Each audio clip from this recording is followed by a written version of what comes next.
나이다. 아멘.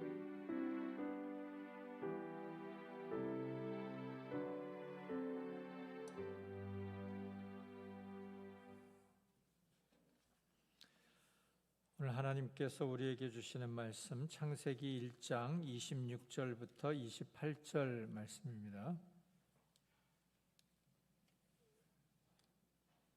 창세기 1장 26절부터 28절 말씀.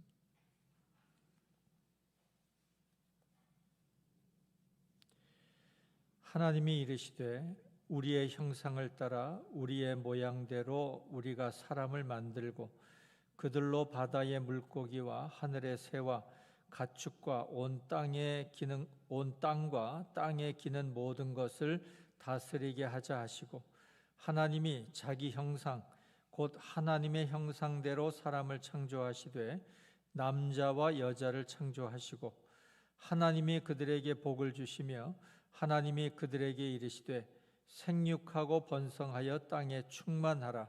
땅을 정복하라. 바다의 물고기와 하늘의 새와 땅에 움직이는 모든 생물을 다스리라 하시니라. 아멘.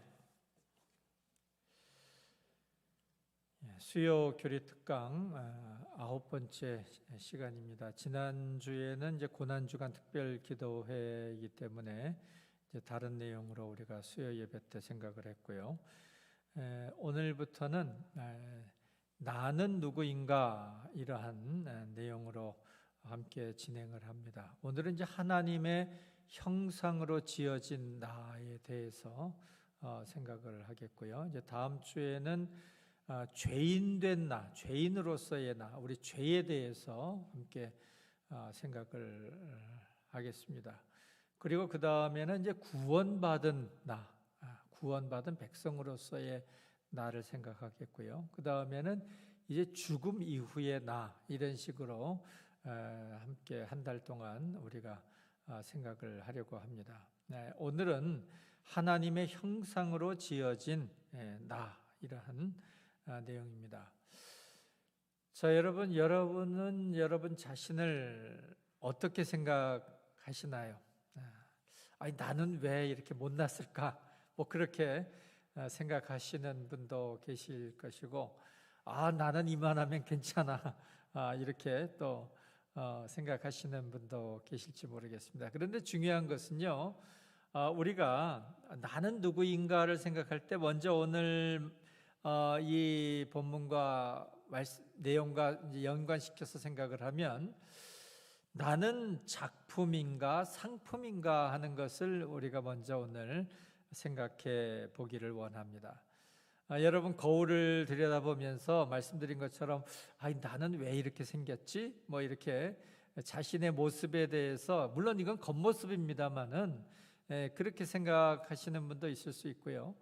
뭐 요즘은 이제 이런 것이 굉장히 인격에 관계된 것이라서 요즘은 인권이라든지 인격을 굉장히 이제 중요한 세상이 되어서 그런 장난을 못 합니다만은, 전에는 이제 그런 장난을 많이 했던 걸로 기억을 합니다. 좀 못생긴 친구가 있으면은 야, 너 견적 많이 나오겠다, 이제 그러한 장난을 했어요. 뭐 예를 들어서 성형을 하게 되면 성형 수술에 있어서 견적이 많이 나오고 비용이 많이 들 거다. 못생겼으니까 이제 뜯어 고쳐야 한다, 이제 이러한 생각이죠. 자, 그런데 여러분, 이건 전적으로 잘못된 생각이죠. 우리가 내가 좀 이상하기 때문에 성형을 한다. 물론 요즘은 사람들이 굉장히 많이 성형을 합니다. 특별히 이제 젊은이들 취업과도 관련해서 성형을 한다 그러고요. 또 여성들도 이 성형을 많이 한다 그래서 요즘은 이제 그 성형외과가 굉장히 호황인 이제 그러한 시대가 되었습니다.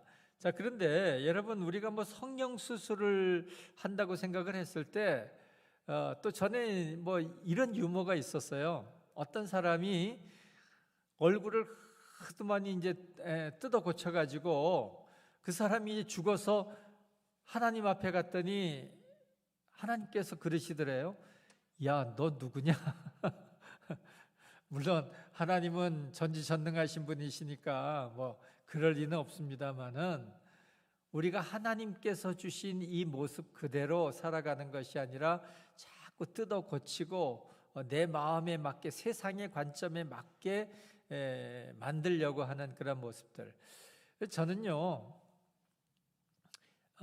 좀 이 얼굴을 잘 제가 이렇게 인식을 못하는 뭐 장애까지는 아닙니다만은 이렇게 얼굴을 잘 분간을 못하는 그런 단점이 있어요. 특히 여성분들, 여성분들에 대해서는 저는 굉장히 구분하기가 어렵습니다. 그래서 요즘 그 젊은 아이들 또 요즘 뭐 연예인들이 이렇게 뭐 많이 뜯어 고치고 이제 그렇게 얼굴을 하지 않습니까? 그러면 저는 보면은요, 그 얼굴이 그 얼굴 같고 그 얼굴이 그 얼굴 같아요. 전혀 저는 뭐 이름도 모르고 뭐 그렇습니다만은 전혀 구분이 안 되는 거예요. 자, 제가 무슨 말씀을 드리려고 하는가 하면 우리는 살아가면서 작품성을 포기하고 자신을 상품화하는 데 주력을 한다는 겁니다. 혹시 뭐 성형하신 분들이 계시면 뭐 이제 용서하시기 바랍니다만은 자꾸 나를 뜯어 고쳐 가지고 이 세상 기준에 좀 잘 보이게 만드는 이 세상의 기준에 맞는 상품화를 하려고 하는 이제 그러한 우리의 모습이 아닌가. 하나님께서는 우리를 이 세상에 단 하나밖에 없는 작품으로 만드셨다는 겁니다. 그렇기 때문에 물론 뭐 자기 외모에 만족하는 사람은 없겠습니다만은 내가 조금 못생겼다고 생각하는 분들은 못생겼다고 생각하지 마시고 나는 굉장히 특별하게 생겼다. 나는 독특하게 생겼다. 나는 이 세상에 하나밖에 없는 하나님의 작품이다. 물론 그건 외모적인 겁니다만은 더 중요한 건 뭘까요? 우리의 내면이죠. 하나님께서 나를 만드신 이 내면적인 부분이 어떠한 하나님의 작품인가? 자, 여러분, 우리가 기억할 것은 하나님께서는 우리의 모습 그대로를 사랑하신다는 거예요. 내 모습 자체가 하나님의 최고 작품이라는 거죠. 물론 우리의 성품은 자꾸 이제 하나님을 닮아가야 하는 이제 그런 과제가 있습니다만은 여러분 이렇게 생각하자고요. 그래서 우리는 하나님이 창조하신 수제 작품이라는 겁니다.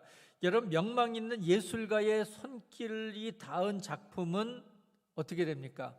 수제 명품이 되는 거예요. 뭐 예술 작품도 그렇고요. 뭐 장인이 만든 수제 구두라든지 뭐 핸드백이라든지 이 수제 손으로 만든 이런 작품은 명품이 되지 않습니까?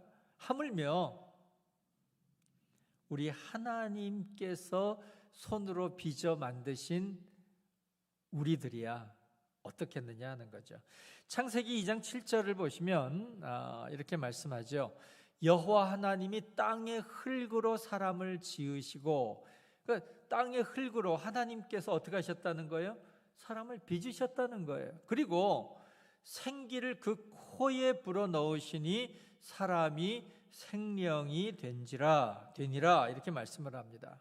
그러니까 우리 인간은 특별히 하나님께서 흙으로 빚으시고 또 그 코에 생기를 불어넣으셔서 생명으로 만드셨다. 이거는 이제 조금 이따 더 설명을 드리겠습니다만은 영적인 존재가 되었다는 것이고요. 이것은 하나님의 직접적인 사역, 하나님의 손길이 직접 닿은 피조물로서의 인간, 얼마나 소중한 존재이냐는 거죠. 그래서 여러분 우리는 이렇게 하나님의 소중한 손길로서 지음받은 자들이고요. 또 하나님의 특별한 목적에 의해서 지어진 특별한 존재라고 하는 것을 기억하시기를 바랍니다. 그래서 우리는 하나님께서 나를 지으신 그 특별한 목적을 따라 살아가는 것이 우리 인생의 본분이라는 겁니다. 지난달에 우리 이충수 목사님이 진행하면서 그 웨스트민스터 소유리 문답에 대해서 여러분들과 많이 나눴는데요. 그 웨스트민스터 소유리 문답 제1문, 제일 첫 번째 질문이 뭐냐 하면 사람의 제일 되는 목적이 무엇입니까? 이것이 첫 번째 질문이에요. 소요리 문답의 제 첫 번째 질문. 사람의 제일 되는 목적이 무엇입니까? 답이 뭐예요? 사람이 제일 되는 목적은 하나님을 영화롭게 하는 것과 영원토록 그를 즐거워하는 것입니다. 이것이 우리 인생의 목적이라는 거예요. 하나님을 영화롭게, 하나님께 영광을 돌리고 또 영원토록 그를 즐거워하는 것이라는 것이죠. 그래서 성경을 보면 하나님께서 인간을 창조하신 목적에 대해서 기록하고 있습니다. 이사야 43장 7절을 보시면 내 이름으로 불려지는 모든 자, 곧 내가 내 영광을 위하여 창조한 자를 오게 하라. 하나님께서 우리를 무엇을 위해 창조하셨다고요? 내 영광을 위하여 창조한 자를 오게 하라. 그를 내가 지었고 그를 내가 만들었느니라 말씀하고 있습니다. 계속해서 43장 21절로 가서 보시면 이 백성은 내가 나를 위하여 지었나니 나를 찬송하게 하려 함이니라 말씀하셔요. 우리 인생의 목적은 하나님을 찬송하는, 여러분 우리가 하나님을 찬송한다는 것은 다른 것이 아니죠. 나를 구원하신 그 하나님, 그 하나님의 사랑과 은혜를 늘 찬송하며 살아가는 거예요. 자, 그 다음에 에베소서 1장 11절 12절을 보시면 이렇게 또 말씀합니다. 모든 일을 그의 뜻의 결정대로 일하시는 이의 계획을 따라, 그러니까 하나님의 섭리와 계획을 따라서 우리가 예정을 입었다. 우리가 하나님의 그 예정과 섭리에 따라서 우리가 택하심을 입었다는 거죠. 그래서 그 안에서 기업이 되었다. 기업이 되었다고 하는 것은 다른 것이 아니에요. 우리가 하나님의 백성, 하나님의 자녀, 영원한 하나님 나라의 기업을 이어받을 자가 되었다는 겁니다. 그래서 12절에 계속 보시면 이는 우리가 그리스도 안에서 전부터 바라던 그의 영광의 찬송이 되게 하려 하심이라 말씀하십니다. 그러니까 그의 영광의 찬송이 되게 하시는 그러한 하나님의 목적이죠. 우리는 이 땅에서부터 하나님을 찬송합니다. 그리고 이제 제가 다음 주일에는 새 하늘과 새 땅에 대해서 거룩한 상상력에 대한 말씀을 나누는데요. 거기서도 제가 말씀을 드리겠지만 우리가 하나님 나라에 가서 할 일이 무엇이냐? 영원토록 하나님을 찬송하는 거예요.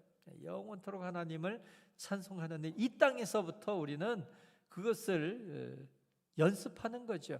아니 뭐 연습이라기보다 우리의 본분이 우리의 목적이 바로 그것이거든요.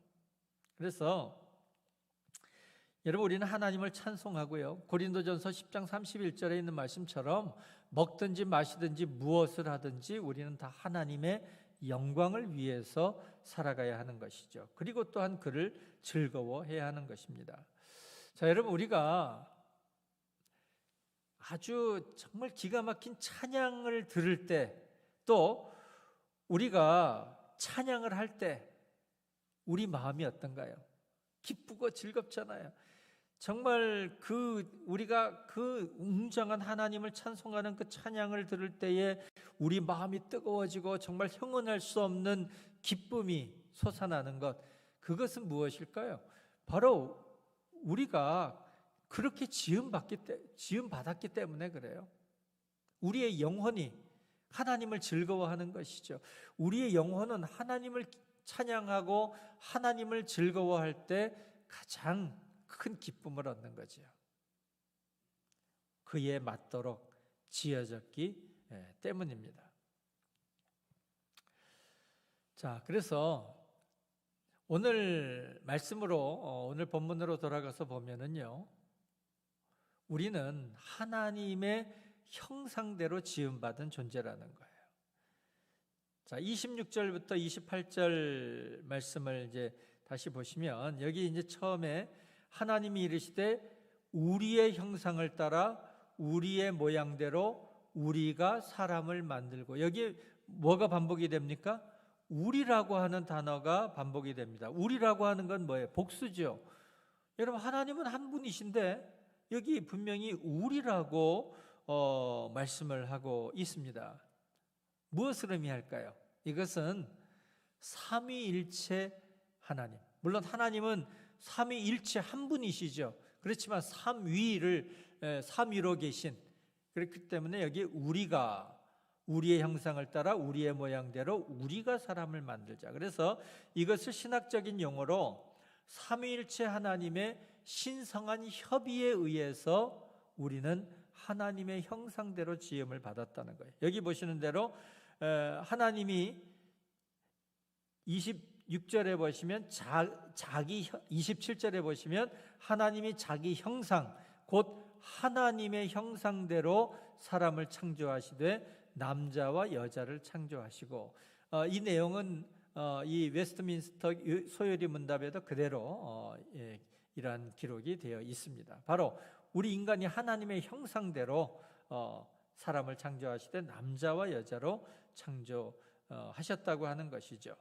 자, 그래서 하나님의 창조 사역 가운데 우리 인간의 창조는 제일 마지막에 이루어졌죠. 그런데 이 제일 마지막에 이루어졌지만 이 인간 창조는 하나님 창조 사역에 있어서 절정이었다는 거예요. 가장 클라이막스, 창조 사역의 절정이었죠. 자, 그래서 여러분, 하나님께서 우리 인간을 만드신 우리 인간 창조와 다른 피조물의 창조와의 차별성을 우리는 생각해 봅니다. 우리가 조금 전에 27절에서 보신 것처럼 하나님이 자기 형상, 곧 하나님의 형상대로 지으셨다. 그래서 여러분, 이 창세기에 기록된 이 우리 인간과 인간 창조와 다른 피조물과의 차별성을 보면 1장 27절에 나온 것처럼 하나님의 형상대로, 그리고 아까 우리가 2장 7절에서 본 것처럼 어떻게 하셨다고요? 직접 하나님께서 우리 인간을 흙으로 빚으셨다는 거예요. 다른 동물들은 그렇게 안 하셨거든요. 오직 우리 인간만 하나님께서 직접적인 손길로서, 직접적인 사역으로서 흙으로 빚으신 하나님의 손길이 닿은 우리 인간입니다. 그리고 또 뭐가 있었죠? 생기를 그 코에 불어넣으셨다. 생기를 불어넣으셨다. 그래서 인간이 어떻게 됐어요? 생영이 된지라. 여기 영이라고 하는 것은 영혼, 하나님의 숨결이에요. 자, 그래서 하나님께서 생기를 불어넣으심으로 우리 인간은 영혼을 가진 존재가 되었다고 하는 겁니다. 자, 세상 사람들은 진화론을 얘기하고 진화론을 믿어요. 진화론을 믿는다는 것은 무엇을 의미하는가 하면은 원숭이가 진화되어서 사람이 되었다 하는 겁니다. 여러분, 말이 되나요? 여러분, 그러면 원숭이가 진화돼서 사람이 됐다면 지금도 계속해서 원숭이에서 사람으로 변하는 존재들이 나타나야 되잖아요. 하나만 생각해도 말이 안 되는 거예요. 그리고 여러분, 원숭이가 아무리 사람을 닮고 지능이 높고 그렇다고 해도 원숭이에게는 영혼이 없습니다. 짐승이에요. 다른 짐승들은 다 본능대로 움직일 뿐입니다. 과연 짐승에게는 영혼이 있느냐 하는 거예요. 제가 지난 월요일이었던가요? 그 영화를 하나 봤는데, 다큐멘터리 영화를 제가 봤어요. 나의 문어 선생님이라고 하는, 혹시 여러분들도 보신 분이 계신지 모르겠는데, 나의 문어 선생님이라고 하는 그 다큐멘터리 영화를 제가 월요일날 쉬면서 잠깐 봤습니다. 거기 어떤 사람이 이제 그 문어를 발견하고 그 문어를 계속해서 이제 찍는 거예요. 그러면서 그 문어와 교감을 해요. 놀라운 것은요, 문어에게 다가가서 이제 관찰을 하고 조심스럽게 다가가고 하니까 나중에는 문어가 그 다리를 뻗어가지고 그 사람의 손을 만지고요. 그 사람에게 다가와요. 거기 보니까 그 문어의 지능이 개의 지능과 비슷하다는 거예요. 그러면서 그 문어의 놀라운 생태의 그런 것을 이제 보여줬는데, 사실 저는 문어 숙회를 굉장히 좋아하거든요. 근데 그걸 보고 나니까 야, 이거 문어 못 먹겠네. 그런 생각이 들더라고요. 제가 무슨 얘기인가 하면, 여러분, 뭐 짐승이 아무리 지능이 높고 뭐 그렇다고 하더라도 그건 짐승일 뿐이에요. 그리고 그 사람이 이제 그 문어를 보면서 그 놀라운 자연의 섭리에 대해서 많이 배우고 또 깨닫고, 저도 굉장히 감동이 되더라고요. 그 영화를 보면서 감동도 되고요. 그런데 여러분, 우리가 거기 깨닫게 되는 것은 무엇인가 하면, 여러분, 그러한 모든 자연의 놀라운 섭리에서 우리가 감동을 받지만 결국 그것은 무엇인가 하면은 하나님의 창조의 섭리예요. 하나님의 창조의 섭리를 보면 너무 놀랍거든요. 거기서 우리는 배워야 합니다. 그리고 그 하나님의 창조의 섭리와 질서를 우리는 지켜나가야 하는 것이죠. 자, 계속해서 말씀드리지만 우리 인간들은 짐승의 높은 지능, 사람과의 유사성을 말하지만 본능을 따라 움직일 뿐입니다. 여러분, 짐승들이, 원숭이들이 뭐 지능이 높다고 해서 자기들의 그 삶을 고민하고 또 하나님을 찾고 하나님께 예배하고 그런 모습을 보셨나요? 그건 절대 불가능하거든요. 그것은 지능과의 관계가 아니에요. 하나님께서 우리에게 주신 영혼은 우리로 하여금 하나님을 찾고 하나님을 기뻐하고 또한 하나님을 의지하는 그러한 마음을 주셨습니다. 영혼을 사모하는 마음을 주셨어요. 세상에서는 그것을 종교성이라고 하지만 우리는 그것이 우리의 영혼의 본성, 본향을 찾는 마음이죠. 전도서 3장 11절은 이것을 이렇게 말씀해요. 하나님이 모든 것을 지으시되 때를 따라 아름답게 하셨고 또 사람들에게는 영원을 사모하는 마음을 주셨느니라. 우리 인간에게 영원을 사모하는 마음을 주셨어요. 바로 이것이 하나님께서 우리에게 주신 영혼으로 말미암아 우리가 하나님을 찾는 거죠.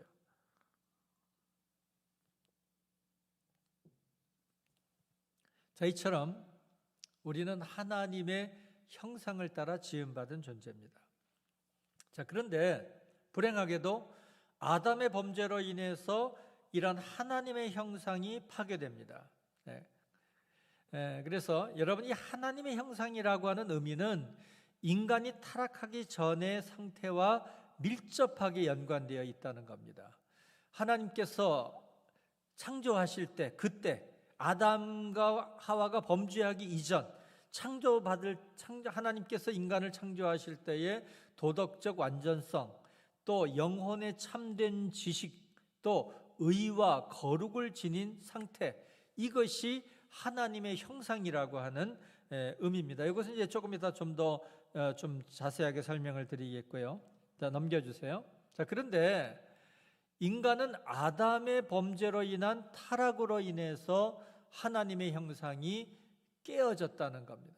이 하나님의 형상이 완전히 없어진 것이 아니기 때문에 이것을 깨어졌다, 파괴되었다, 이제 이렇게 표현을 하죠. 그래서 인간의 타락으로 인해서 원의를 상실했다. 그래서 우리는 지금 이 사람은 뭘 갖고 태어나요? 원죄를 가지고 태어나죠. 원죄의 반대 의미가 원의입니다. 그래서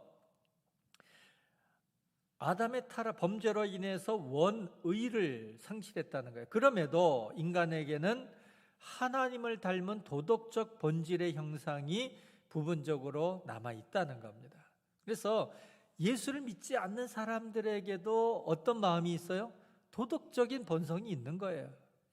그래서 그것을 말하는 거죠. 자, 여러분, 그래서 이러한 파괴된 우리의 하나님 형상의 회복을 위하여 오신 분이 누구십니까? 바로 예수 그리스도신 거예요. 예수 그리스도께서 오셔서 우리의 죄를 대신해서 십자가에 죽으시고 부활하심으로 우리가 그분 예수 그리스도를 믿을 때 그리스도 안에서 거듭남, 중생이죠. 그리스도 안에서의 거듭남을 통해서 우리 인간은 깨어진 하나님의 형상을 회복하게 되는 것입니다. 성경은 이것을 새 사람을 입는 것이라 이렇게 말씀을 합니다. 그래서 에베소서 4장 24절에 보시면 하나님을 따라 의와 진리의 거룩함으로 지으심을 받은 새 사람을 입으라. 우리가 새 사람을 입게 된 것이 누구 때문이에요? 예수 그리스도로 말미암아. 그래서 예수 그리스도로 말미암아 이제 우리는 하나님의 형상이 회복된 거예요. 의와 진리의 거룩함으로 지으심을 받은 중생, 다시 태어난 거예요. 지으심을 받은 새 사람을 입으라 이렇게 말씀을 합니다. 또 골로새서 3장 10절은 이렇게 말씀을 합니다. 여기도 역시 새 사람이란 표현이 있죠. 새 사람을 입었으니 우리가 그리스도 안에 있으면 새로운 피조물이라 똑같은 의미예요. 새 사람을 입었으니 이는 자기를 창조하신 이의 형상을 따라, 여기 나오죠. 하나님의 그 창조하실 때의 그 하나님의 형상을 다시 회복하는 거예요. 그래서 지식에까지 새롭게 하심을 입은 자니라 말씀하고 있습니다. 지식에까지, 무슨 지식일까요? 하나님을 아는 지식이죠. 하나님을 아는 그 지식에까지 새롭게 하심을 입은 우리의 모습이죠.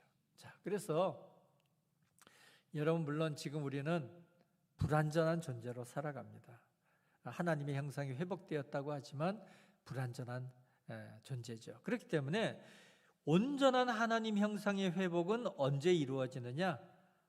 우리 주님께서 재림하실 때, 우리가 부활의 몸을 입을 때, 하나님 나라에서 부활의 몸을 입는 그때에 이루어지게 된다고 하는 것입니다.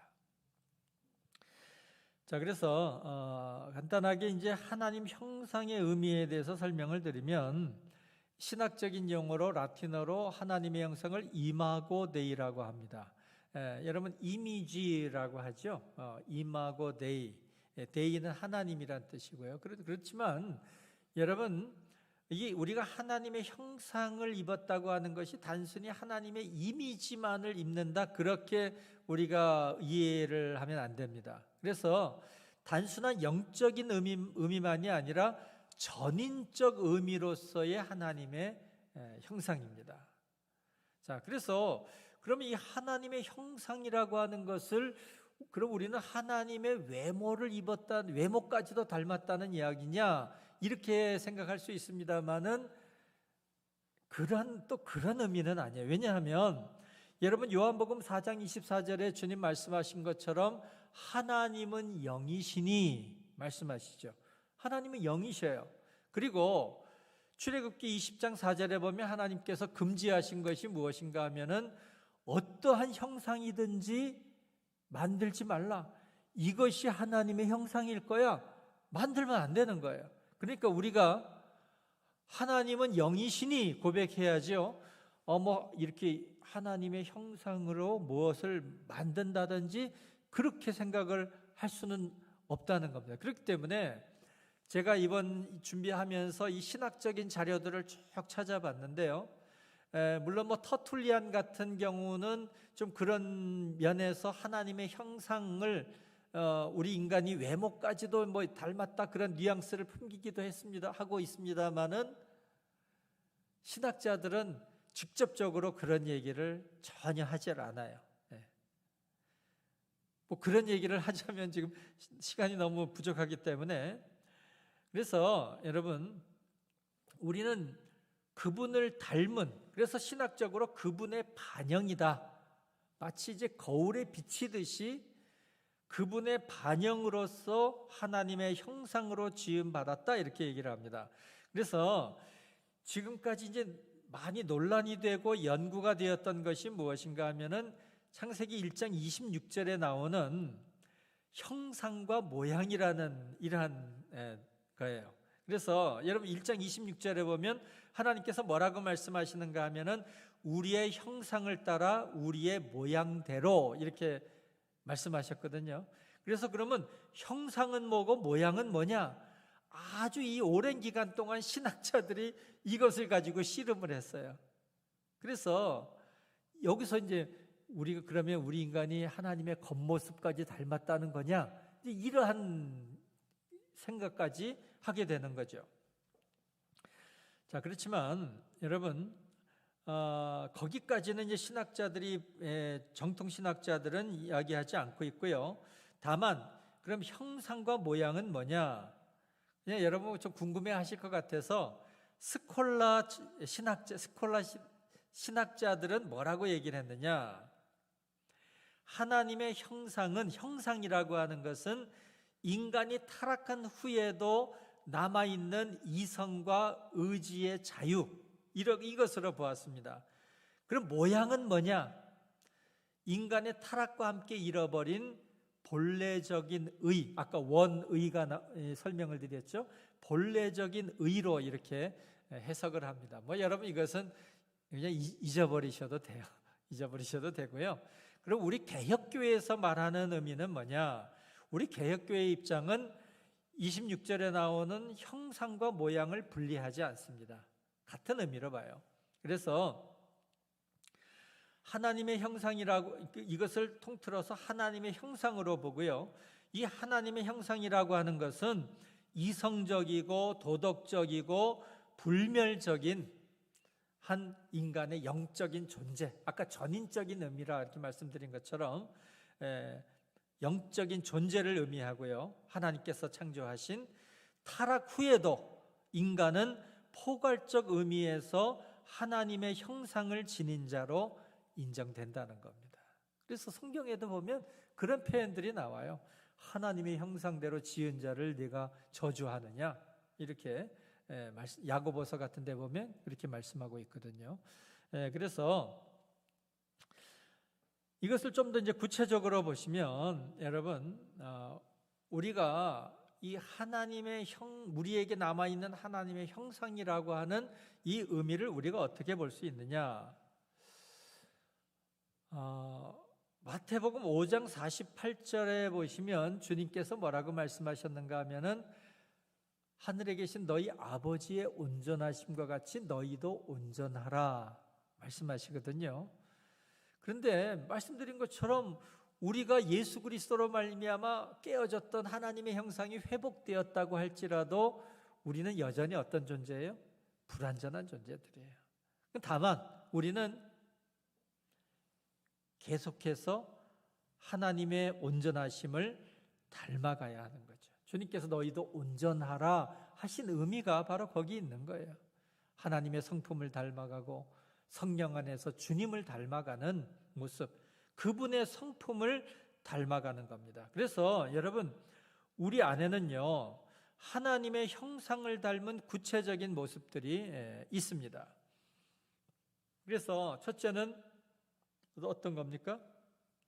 도덕적인 면, 도덕적인 양심과 책임. 사람들에게는 이것이 있어요. 도덕적인 양심, 책임, 그리고 옳고 그름에 대한 판단, 그리고 물론 악한 행위를 하기도 합니다마는 거룩하고 의로운 행동을 하는 우리 인간의 마음들, 그것을 도덕적인 면이라 이렇게 볼 수가 있고요. 또 그 다음에 이러한 부분들이 이제 하나님의 형상을 닮은 구체적인 우리의 모습들이라는 거예요. 두 번째는 영적인 면입니다. 이것은 특별히 이제 교제, 하나님과의 교제, 우리가 하나님과 교제하는, 그리고 하나님께 기도하고 찬송하고 또 말씀을 들을 수 있는 영적인 면, 이것은 성령을 통해서 우리가 깨닫게 되고요, 우리가 하나님과 교제하게 되고 또 그 기쁨을 누리게 되는 것이죠. 어떤 면에서는 이것은 우리가 예수를 믿고 하나님 성령을 받은, 우리가 하나님을, 예수 그리스도를 믿은 자들의 특권이다, 이렇게 볼 수가 있습니다. 자, 그 다음에 세 번째 보시면 정신적인 면이 있습니다. 이 정신적인 면이라고 하는 것은 이성적이고 도덕적인 존재, 우리 인간들은 이성적인 존재죠. 우리가 뭐 이성을 잃어버렸다 뭐 이제 그렇게 표현하잖아요. 이성적이고 도덕적인 존재, 그리고 지능과 의지를 가지고 있습니다. 그래서 이 지능뿐만 아니라 우리가 이 의지를 가지고 우리가 선택하고 결정하는, 하나님께서 우리에게 주신 자유의지가 있죠.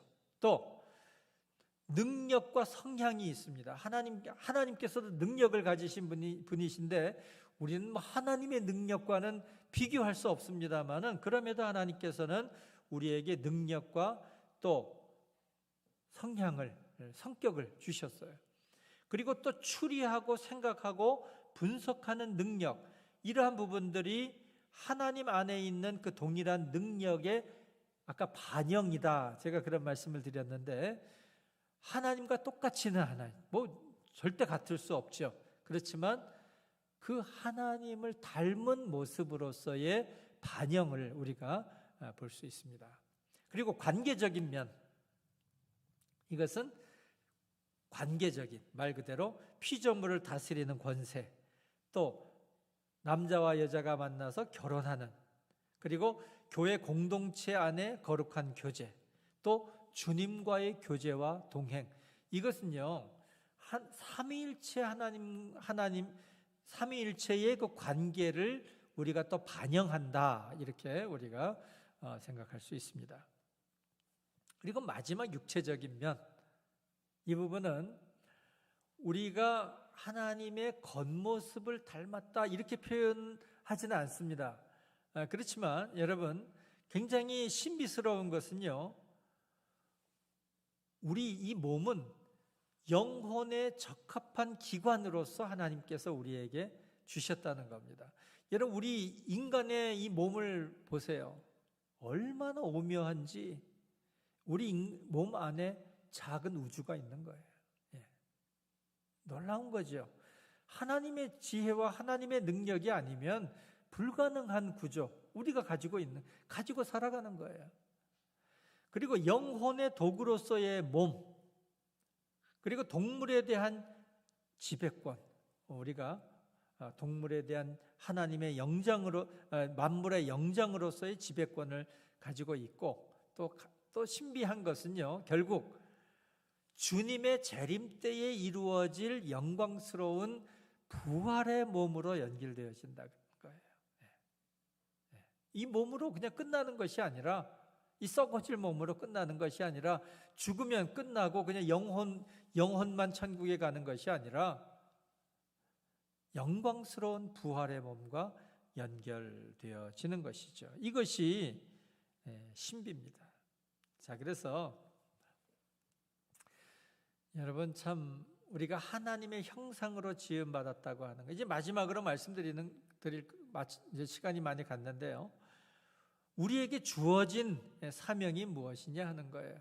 하나님께서는 하나님의 형상대로 우리를 만드셨고 모든 만물을 다스리게 하셨습니다. 28절 말씀을 보시면 하나님이 그들에게 복을 주시며 하나님이 그들에게 이르시되 생육하고 번성하여 땅에 충만하라. 땅을 정복하라. 바다의 물고기와 하늘의 새와 땅에 움직이는 모든 생물을 다스리라 하시니라.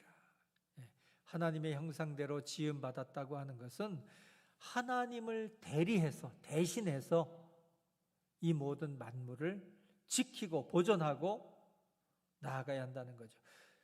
인간은 뭐에만 관심이 많아요? 정복하는 데만 관심이 많아요. 만물의 영장으로서의 인간, 하나님의 형상을 가지고 피조물을 다스리는 권세와 지배권을 우리에게 주셨고, 또 청지기의 직분과 책임을 우리에게 주셨다는 겁니다. 맡겨주셨다는 거예요. 그래서 여러분, 우리는 창조주 하나님과의 관계를 통해서 나는 누구인가를 다시 한번 생각해야 합니다. 하나님의 형상으로 지음받은 우리에게 맡겨주신 사명이 무엇인가? 또 우리가 어떻게 하나님을 닮아가야 할 것인가?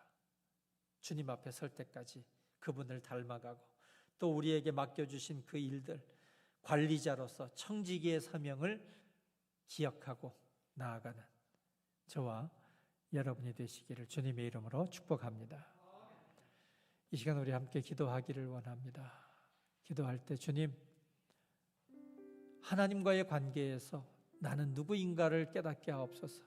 하나님의 형상대로 지음받은 우리 자신을 보게 하시고 우리에게 주신 사명을 깨닫게 하옵소서. 이 시간 우리 함께 기도합니다.